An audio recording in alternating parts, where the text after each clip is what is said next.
All right, here's our video on modeling with quadratic equations 2.9. So I want to walk you through these problems to make sure that if you're having trouble with them, that you can get the steps this way. All right, so number 3 says a landscape architect has included a rectangular flower bed measuring 10 feet by 5 feet. So I've taken the liberty to kind of draw this to save a little time on the video. And that's my rectangular flower bed and her plans for new building. She wants to use 2 colors of flowers in the flower bed, one in the center and the other for a border. So we're having 2 different color flowers here. We have one in the center and then one in the border. So here's my border. This is one different kind of flower. Okay. And then in the other, inside here, I know these are stars, but there'll be different types of flowers inside. Okay. And the border is going to have the same width on both sides. If she has enough plants to cover 24 square feet for the border, how wide should the border be? So if I take a look, I know the flower bed that looks like this, the border is going to account for 24 square feet. The entire box accounts for 5 times 10 or 50 square feet. And so the inside part accounts for 26 square feet if you subtract. Now, I know we want to find the length of the border. And the length of the border is x, or the width of the border is x. So here's my x. That doesn't come out so great. So I'm going to actually erase my fun flower border here so we can see. And this border is x. This border is x. And in fact, what's nice, what we just did was we took away the border. So we have to think about the lengths of the starred area. So my length with my original flower bed was 10. But the length along the starred area is going to be 10 minus my x and my x, which is 10 minus 2x. And then, if I do the same thing, recognizing that my length of my border is the same thing as the width of the border, I'll recognize that this distance from here to here is 5 minus 2x. And so I have 10 minus 2x and 5 minus 2x. And if I take 10 minus 2x, and multiply by 5 minus 2x, I get the area of the inside, which is 26. And so now we can multiply through. So we get 10 times 5 is 50. 10 times negative 2x is negative 20x. Negative 2x times 5 is negative 10x. And negative 2x times negative 2x is positive 4x squared. And that all equals 26. And now we have a quadratic equation that we can solve. So I'm just going to combine and rearrange a bit. We get 4x squared minus 30x plus 50 equals 26. And I want to move everything to one side, so we should subtract the 26. And we end up getting 4x squared minus 30x plus 24 equals 0. To make this a little easier, I'm going to divide every coefficient by 2. That way, because all the coefficients are divisible by 2, and it just makes my quadratic a little simpler to deal with. So I have 2x squared minus 15x plus 12 equals 0. Now, it's come to my attention that people are having a little difficulty with the calculator. So I want to show you a couple of things that you can do to make your life a little easier. What you can do automatically is store the values for a, b, and c. So a is 2, b is negative 15, and c is 12. And so in the quadratic form, I'm going to have x equals the negative of 15, which is 15, plus or minus the square root of negative 15 squared minus 4 times 2 times 12 over 2 times 2.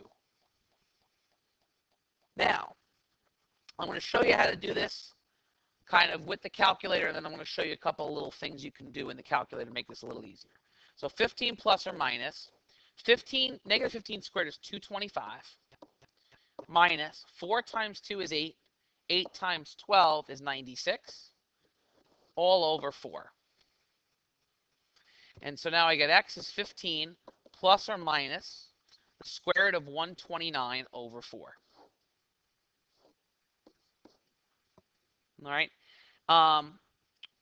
So now at this point, I can go to my calculator and I can type in on the new calculator. If you have an 84 and you have the new operating system, you can make a fraction on the operating system. And here's how you do it. You press alpha, y equals enter, and it will make a fraction for you. And you can literally type in 15 plus square root of 129, and then go press the arrow down and type in a 4, and press enter, and you'll get this answer. So this is one of the potential answers to our problem. And then on the calculator, another thing that you can do of the new operating system is arrow up and grab this by pressing enter. And then you can go edit it by pressing the back arrow, and you can go up and just change that plus to a minus. And I can just make that a minus sign and press enter, and then I get the other root, or the other potential answer. So here are my potential answers to this question. So I have 15 plus square root of 129 divided by 4, and 15 minus square root of 129 divided by 4. Now, these are my values or potential values for x. Really important, though, we have to look and say, okay, can x be 6.589? Well, the answer to that question is no. Because if x was 6.58 whatever, and this x was 6.58 whatever, that would totally add up to way more than 10. And that's not going to work, because we know the original border, or the original flower bed, had a width of 10. So I want to reject this value as not making sense for this problem.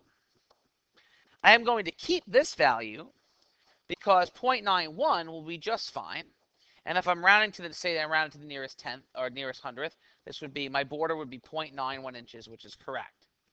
Now, for some of you having some difficulty on your calculator, I'm going to show you something else. And I'm going to show you this. This is based on the old calculator system.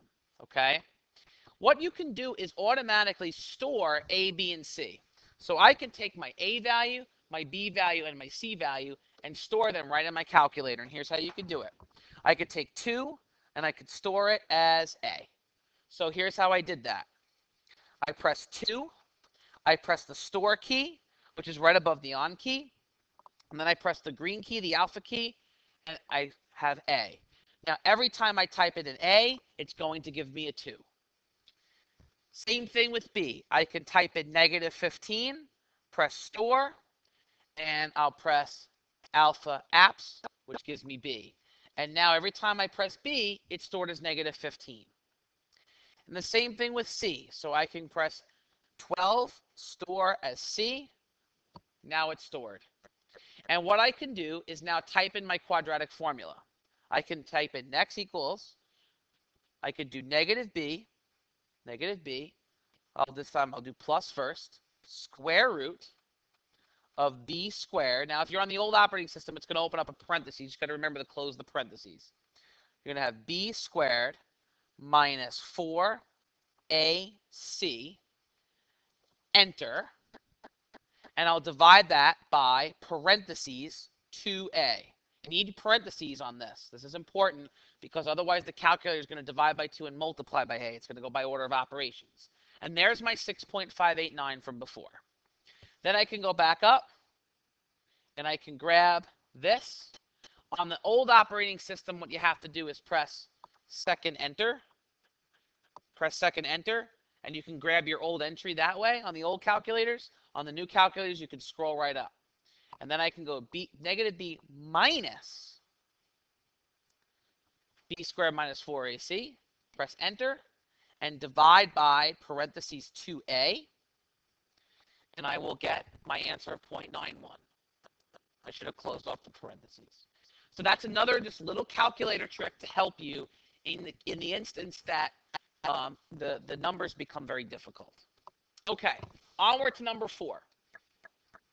A family has a circular swimming pool in their backyard with a diameter of 48 feet, and they want to build a circular deck around it. If the space available for the pool and the deck is 2,300 square feet, and they want the deck to be uniform width, how wide can the deck be? There's actually an easy way to solve this and a hard way to solve it. And I'm actually going to solve it using the easy way. Well, I suppose I can solve it both ways. But here's the problem, right? I have my swimming pool, diameter 48 rather, meaning my radius is 24. They want to build a circular deck around it. The space available for the pool and the deck is 2,300 square feet. They want the deck to be uniform width. how wide can the deck be? So one way to approach this problem is I can say x is going to be my increase, because that's how I want to make the deck this wide. And then what I could say is, well, I know the area formula for a circle is pi r squared. I know the area of the entire figure is going to be 2300, and that equals pi times the radius squared. Well, the radius of the big deck is going to be 24 plus x. So now this is pi times 24 plus x squared. And now I just have a lot of ugly algebra to do. So I have 2300 here equals pi times, I have 24 plus x squared to do. I'm going to do that over here. I'm going to multiply it by 24 plus x. I'm going to get 24 times 24 is 576. 24 times x plus 24 times x is 48x. And x times x is x squared. So now I have 2300 equals pi times 576 plus 48x plus x squared. And now I'm in kind of an annoying situation because I have this obnoxious pi. So what I'm going to do is actually divide by pi. And a lot of people did this in class. And now I'll have x squared plus 48x plus 576 equals 2,300 divided by pi. And now I have to move that 2,300 divided by pi over. And this is exactly a great place to use your calculator wisely. So I get 0 equals x squared plus 48x. And then I have to combine this into an ugly number. So I'm going to do that. I'm going to clear out whatever's in there. I have 576 minus 2,300 divided by pi. And there's my value. I'm going to store that as c, because that's going to be my c value. So I'm going to go right now. I'm going to store that. And if it's the previous answer, you can just press store. And then it says answer, meaning A and S meaning answer, meaning the previous answer. I'll store that as c. And there it is. So that's my c value. It's going to be minus 156.1127382. Minus 156.1127382. My a value is 1 and my b value is 48. So you know what? I'm going to store that right now. I'm going to press 1, store as a, and 48, store as b. And now I can go crazy with the quadratic formula here. So I'm still writing my formula out because you need to show work on paper, but the calculator business is going to be a lot easier. So I'm going to have x equals negative 48 plus or minus the square root of 48 squared minus 4 times 1 times, I'll even call this c. Okay, here's my c value, over 2 times 1. And you're perfectly allowed, if you want to just call something obnoxious, this 156.11, if you want to call it c and just tell me I'm plugging in c here, that's totally fine. So now I'll take the calculator and we'll do negative 48. And I'll do it old school here.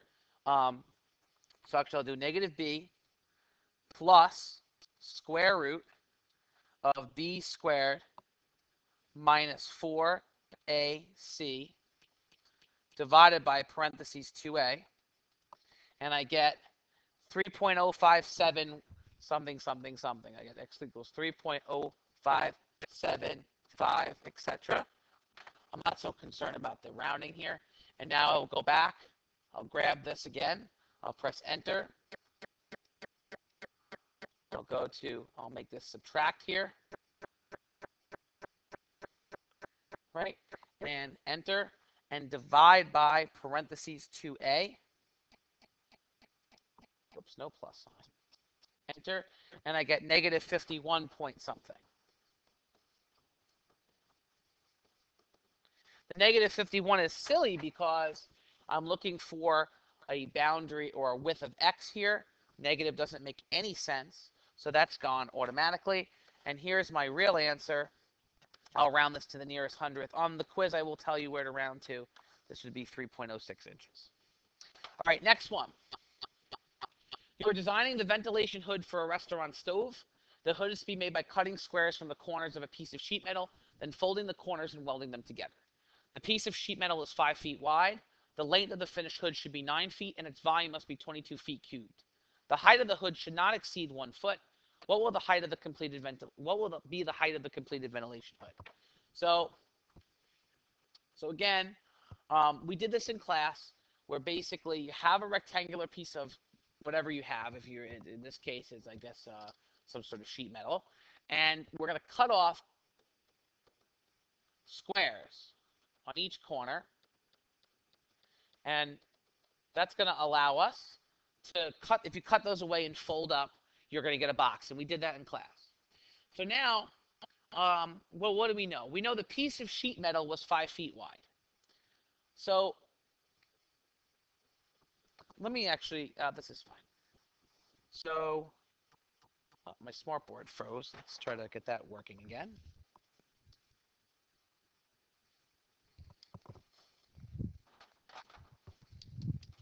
We're back. Okay, so my piece of sheet metal was 5 feet wide, and I'm calling this X, X, X, X, X, X, X, because I don't know it.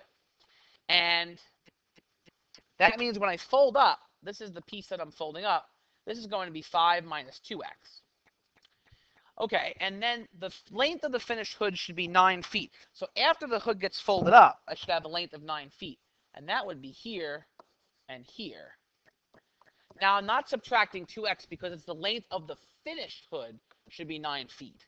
And that's a little different than the one we did in class. And the volume should be 22 feet cubed. So here's my volume. My volume is my length times my width times my height. The volume should be 22. The length is going to be 9. That was what we said before. The problem dictated that. The width is going to be my 5 minus 2x. And the height is actually gotten by the x, because when you fold this up, this is now your height that's going to be a three-dimensional. It's going to like pop out at you. And so now we basically have another quadratic to solve. So we have 22 equals, I'm just going to combine the 9 times the x here to make that 9x. Whoops, sorry. I'm going to make that a 9 and an x.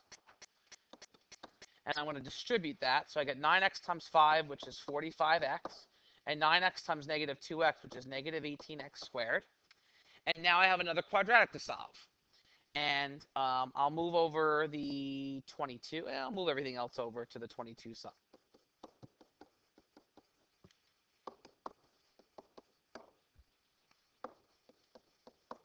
So now I have 18x squared minus 45x plus 22 equals 0. And so I'm going to do the same thing I did before.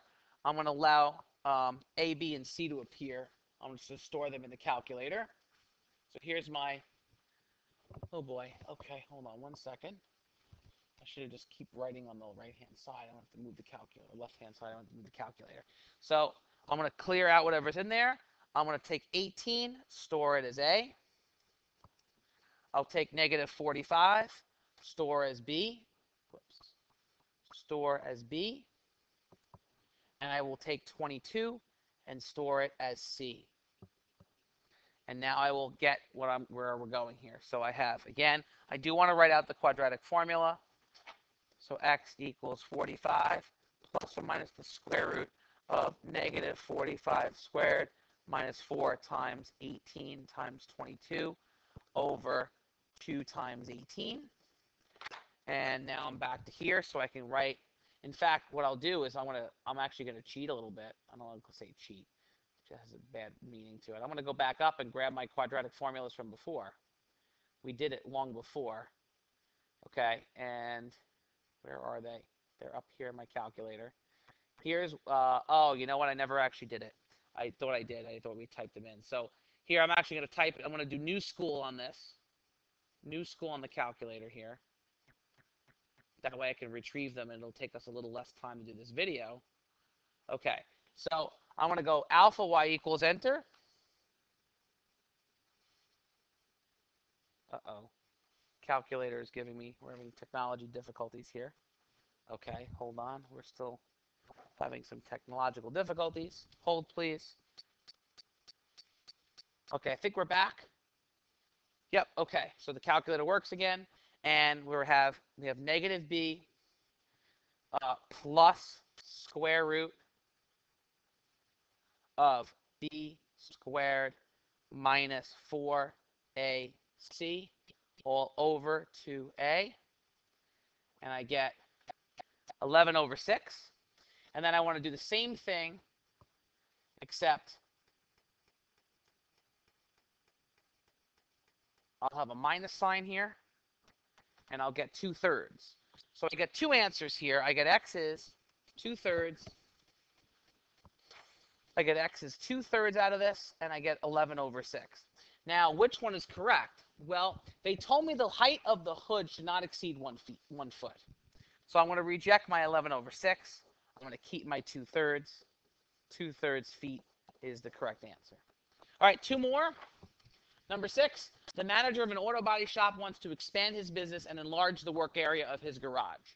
If the original garage area is 30 feet by 80 feet and he plans to double the work area, what are the new dimensions of the enlarged work area if it is enlarged by the same amount in each direction? So I have my original, say 30 by 80 work area. So here's my 30 by 80. And I want to enlarge in the same direction, or sorry, in each direction by the same amount, and I'll call that x. And what's going to happen is I'm going to get a new work area. And the new work area is this area here.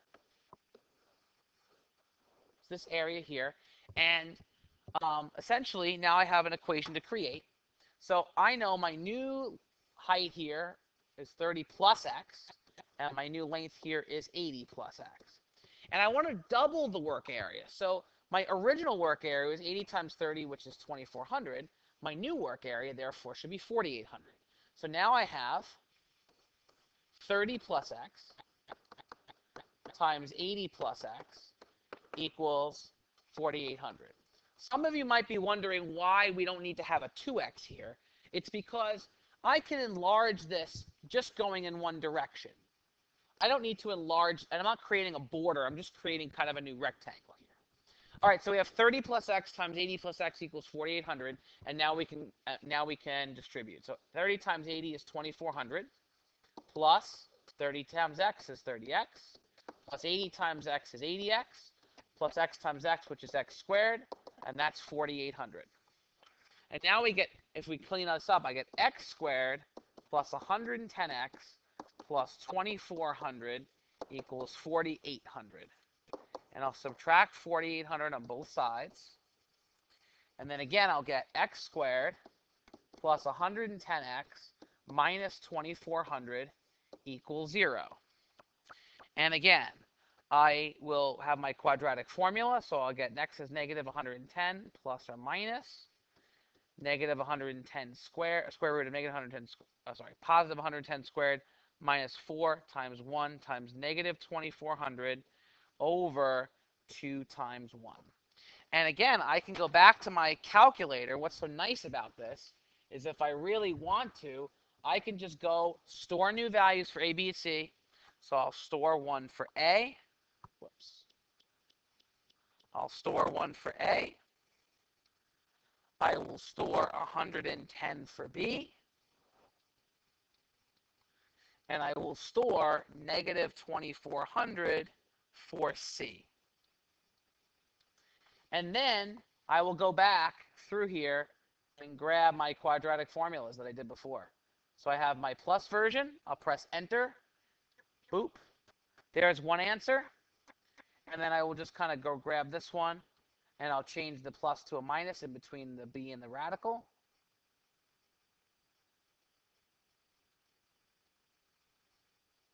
And I get that. So I get my two answers. Here they are. Two answers for this.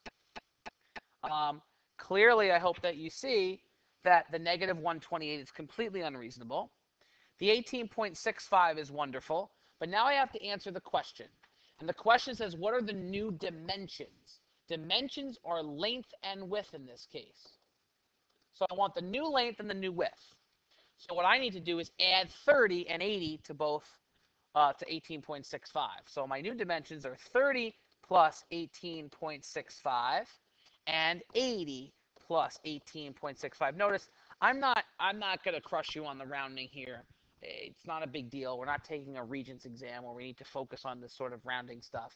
And then both of these will give us our answer. So this will be a 48 by 48.6545 by a 98.6545 foot work area. And I could check this by just taking my calculator and doing 48.6545 times 98.6545, and I get 4799.985, which is so close to 4800. And the reason why it's a little off is because I didn't go buck nutty with the decimals and go all the way out as I could have, and that checks.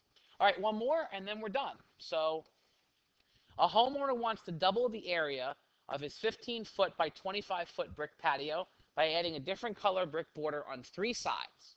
One of the 25-foot sides is against the house. If the border has a uniform width, how wide should the border be, and what are the dimensions of the enlarged patio?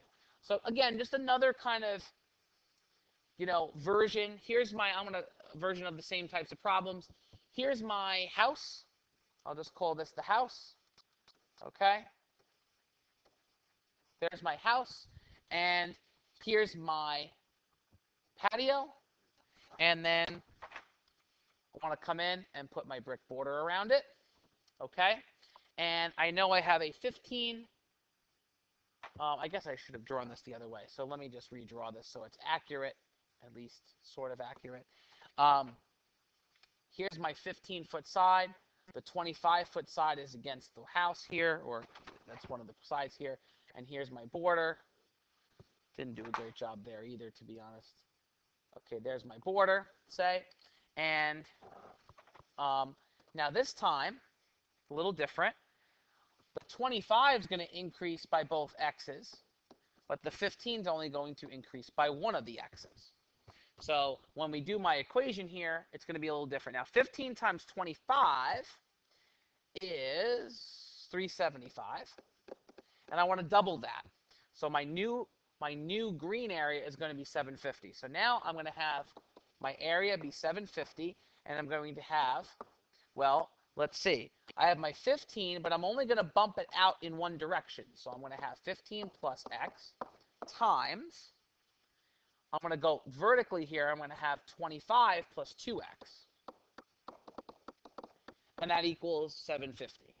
And now we can multiply through. So 15 times 25 is 375 plus 2x times 15 is 30x plus x times 25 is 25x plus x times 2x is 2x squared, and that equals 750. And now I have 2x squared plus 55x plus 375 equals 750. And I'll subtract 750 from both sides, and I'll end up with 2x squared plus 55x minus 375 equals 0. And again, I'm just going to, normally you should write the quadratic formula out and plug in. I'm just going to kind of do that all on the calculator. So I'm going to store 2 as A and 55 as B and negative 375 as C. And there we are. And I can go grab my quadratic formula from before. I'm going to be a little lazy here and do the minus, I guess, this first time. And then I will go back and grab. That's obviously not the answer. We have a negative there. Not going to work. And I will take this and, put a positive in here. And I get 5.655. Okay? And that 5.655 is going to be my border width. This negative 33 is a reject value. And so we want the dimensions of the enlarged patio. So how wide should the border be? The border's width should be 5.65 feet. And the dimensions of the enlarged patio are going to be, well, 15 plus one of those x's. So that's 15 plus 5.65. So that's 20.65. And now I have to be careful because my 25, I really have to add two of those. So I really need to add, on my calculator, I need to do 25 plus 2 times the answer. And you can get the answer by pressing second and A and S, which is above the minus key. And I get 36.31. And those are my dimensions. And I can check this out by taking 36.31 and multiplying it by 20.65 or so. And I get 749.81, which is really close to 750. And it's not exact because I didn't use all the decimals. So I get 20.65 feet by 36.31 feet as my final answer. All right, that concludes our video. I hope that I helped with at least a couple of things, one of them being the setups on the word problems and the other being the calculator skills. All right.